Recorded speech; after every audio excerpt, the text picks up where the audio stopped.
Okay. The Bible is a story of redemption. It shows that no matter how far we fall, no matter how many mistakes we make, that God is there and his plan is to redeem us. His plan is to redeem mankind. It's said that integrity is what you do when nobody around is looking or seeing what you do. The hard part about that is that somebody is always looking. As the story goes, there were two brothers.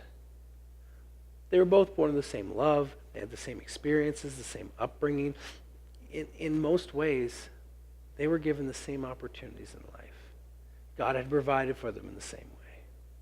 And both boys were very blessed. They were very fortunate with what God gave them. One of them looked after the flocks. They took care of animals, the sheep. They would spend tiring days leading them to pasture, feeding them, giving them water, making sure they were taken care of. They would spend in the endless nights that he would spend making sure that they were protected. He would worry. He would make sure they were safe. He would go and look for the lost.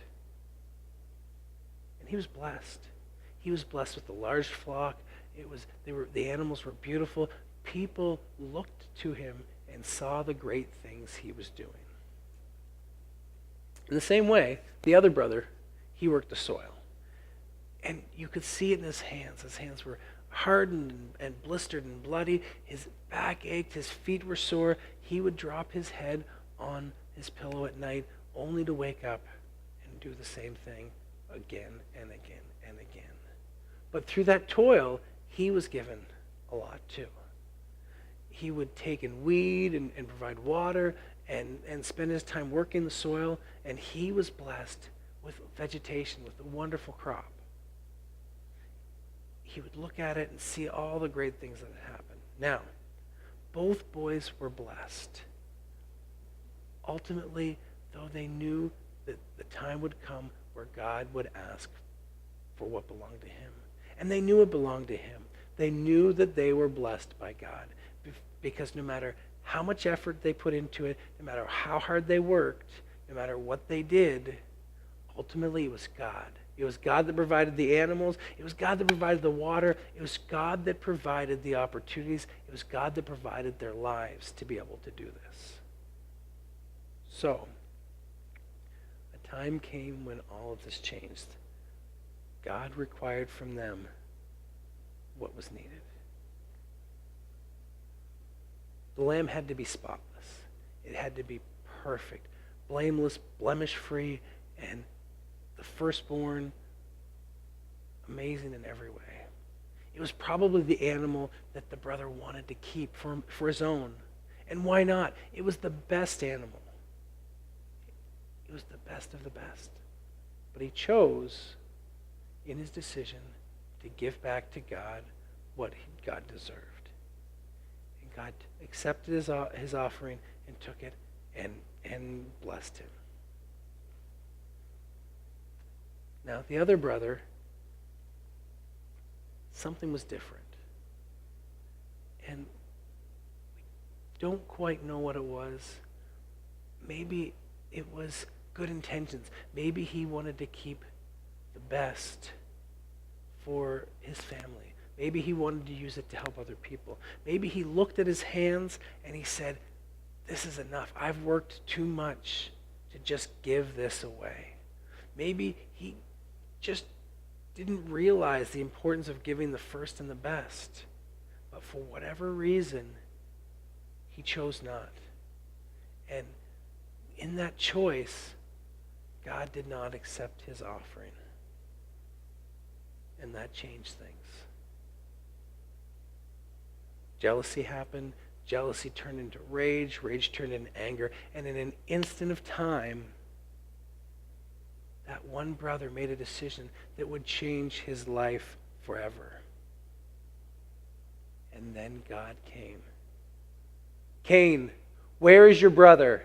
Cain, where is your brother?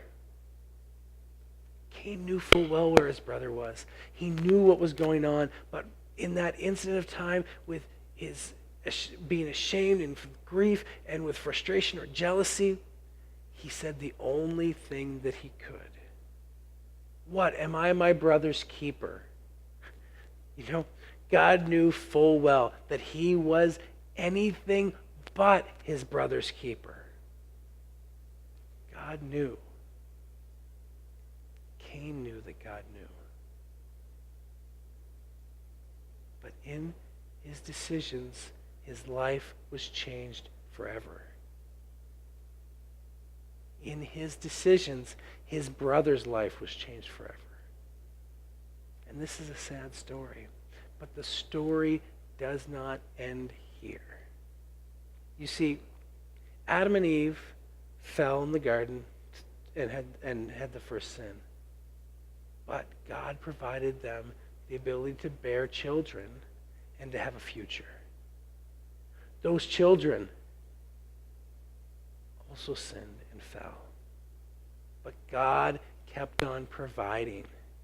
You see, God provided for them in ways they didn't deserve. No matter how many times they fell and how many mistakes they made, God was there for them. And you see, that's the hope that we have in here. To realize that although it's scary, God is always there and God always sees what is going on. This is hard because as people, we don't want him to see. But ultimately, we need to realize that no matter what, God knows. And in that, that's freeing. We can be free to know that God is a God that wants to give us redemption.